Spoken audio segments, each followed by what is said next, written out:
Authority ने decide किया है कि हेड ऑफ इंस्टीट्यूशन के सर्टिफिकेट के आधार पे नाम का चेंज नहीं होगा।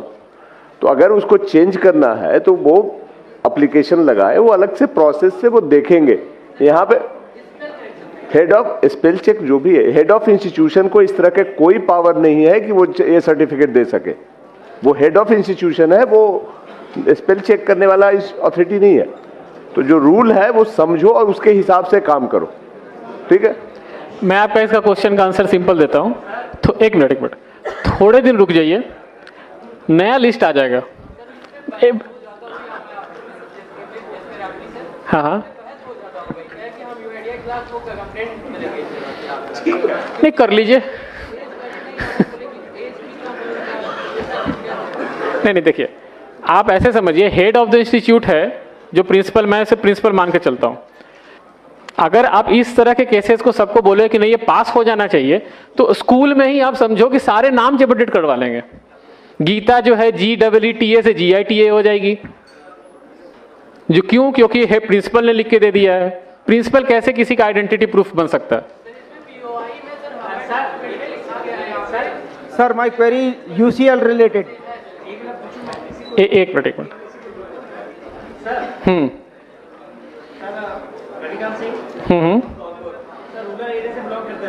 हाँ बताइए। बच्चा 6 क्लास में पढ़ रहा है सर, ठीक है।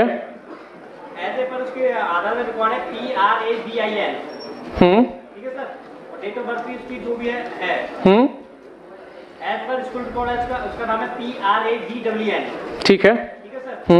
अब ये बताओ उसको किसके बिहार पे हम चेंज कर सकते हैं सर? तो आपने पहले वो नाम पे क्यों आधार बनवाया? क्या सर? आपने पहले उस नाम पे आधार क्यों बनवाया? बच्चे वही तो कह रहे सर, आधार पैन नहीं, सिंपल सॉल्यूशन है। आप RGI जाइए, बर्थ सर्टिफिकेट अपडेट करवाइए, इजी प्रोसेस है। बर्थ सर्टिफिकेट अपडेट करवाइए, हमें भी दे दीजिए, हम बर्थ सर्टिफिकेट बेसिस पे आपको तुरंत अपडेट कर देंगे। RGI जो ये गवर्नमेंट बॉडीज होती है, they are authorised to act as a POI। Principal head master नहीं ऑथराइज्ड हैं POI को प्रूफ करने के लिए। यार सुनो,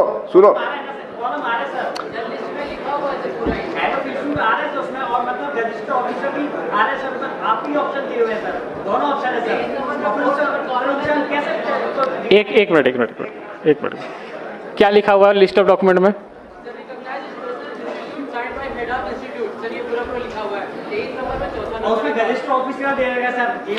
हमने, हाँ ठीक है। अब आप बोल रहे हो प्रिंसिपल का, मुझे पता कैसे चलेगा कोई प्रिंसिपल ग्रुप A ऑफिसर है? ग्रुप A ऑफिसर है, मुझे कैसे पता चलेगा? क्या होता है सर?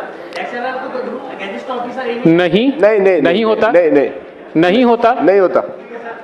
आपके गांव में होता होगा, आप ऐसे समझो, आपको मैं बता रहा हूँ। IIT जानते हो ना आप लोग?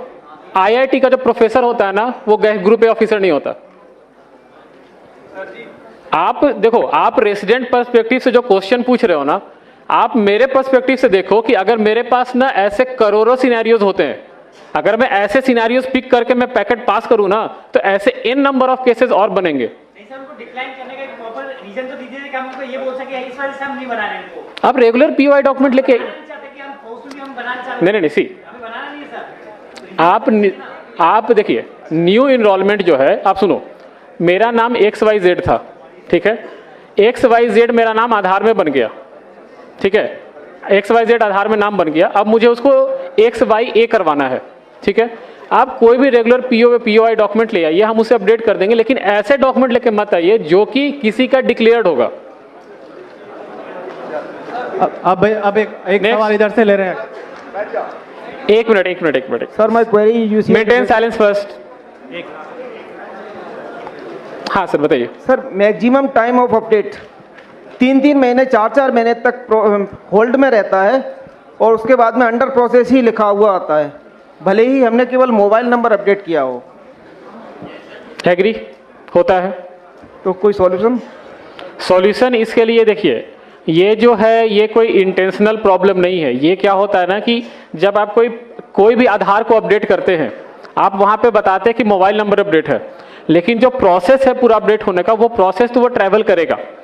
उसके बीच में कहीं पे भी उस पैकेट का स्ट्रक्चर खराब हो गया, ड्यू टू टेक्निकल रीजंस, मैं मतलब टेक सेंटर में कुछ हुआ, हमने ECMP क्लाइंट वर्जन अपडेट कर दिया या फिर कुछ ऐसे कुछ अपडेट आ गए, इसकी वजह से क्या होता है कि उसका रैंडम में बीच रास्ते में उसका पैकेट का स्ट्रक्चर खराब हो जाता है, वो उसको बार बार रिकॉल करता रहेगा कि पुराने वाले आइडेंटिटी पे, कभी कभी पास कर जाता है, कभी कभी वो अंडर प्रोसेस अटक जाता है, कभी कभी ये भी होता है कि आप ECMP से डालिए वो अंडर प्रोसेस है, SSUP से डालिए वो पास पहले निकल जाता है। कई बार कस्टमर के पास में रिजेक्ट का मैसेज आता है और जब डाउनलोड करते हैं तो सही से डाउनलोड हो जाता है। हाँ बिल्कुल, वो देखिए हमने क्या बोला कि हमारा जो सेडा सिस्टम है, सेडा सिस्टम पे हमने अपडेट कर दिया, जो पोर्टल है या रेसिडेंट को जो मैसेज जा रहा वहां अपडेट नहीं हुआ, लेकिन जो उसका XML फाइल है वो जनरेट हो गया, उस केस में उसका आधार अपडेट हो चुका है, वो डाउनलोड कर सकते हैं, लेकिन जो पोर्टल जो आप बात कर रहे हो अंडर प्रोसेस है वो वहां पे अपडेट नहीं हुआ है। सर एक चीज ये वाइस वर्सा भी हो सकता है। ECMP में पैकेट को चेक किया जा सकता है, जबकि UCL में हम चाहते हैं कि लास्ट में सबमिट करने से पहले एक बार हम पूरा व्यू करके देख लें कि हमने डाटा सही से अपडेट सही से डाटा डाला नहीं, सबमिट से पहले एक व्यू का ऑप्शन हो रिव्यू का, तो उसमें सारी चीजें एक साथ दिख जाए, उसके बाद सबमिट हो। Valid point. टीम प्लीज इस पॉइंट को भी लिख लीजिए कि UCL में अगर UCL में जैसे ECMP में दिखता है वैसे UCL में भी ऑप्शन होना चाहिए समराइज सबमिट करने से पहले कि एक बार ऑपरेटर जो है चेक कर सकें कि इस इंफॉर्मेशन को डाला वो सही है या नहीं।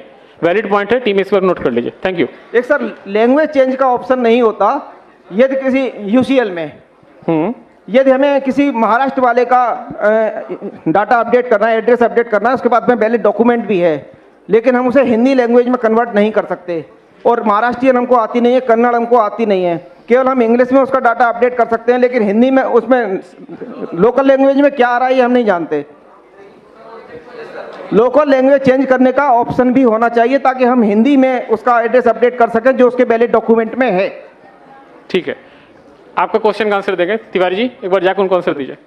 नेक्स्ट क्वेश्चन पूछिए, आप जाकर उनको इन पर्सन आंसर दीजिए। UCL क्लाइंट जो होता है ऑनलाइन चलता है और जो ECMP क्लाइंट होता है वो ऑफलाइन होता है।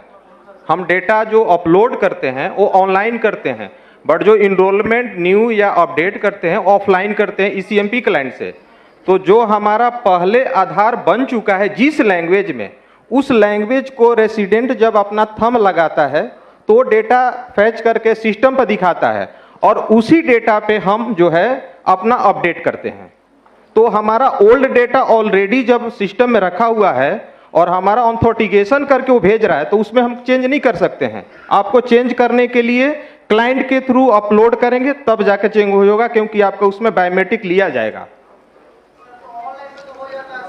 UCL ऑनलाइन क्लाइंट चलता है।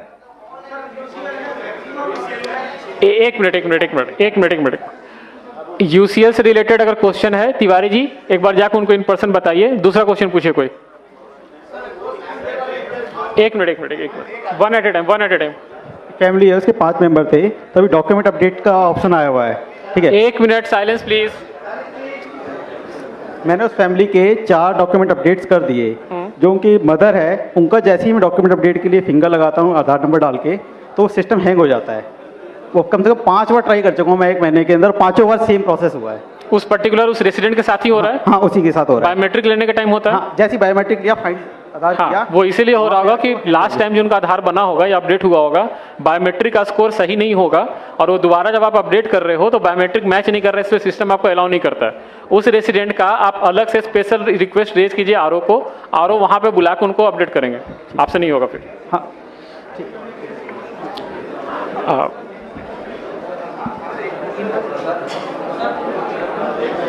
सर जैसे नेम की, डेट ऑफ बर्थ और जेंडर की लिमिट है, तो बायोमेट्रिक की लिमिट तो नहीं है?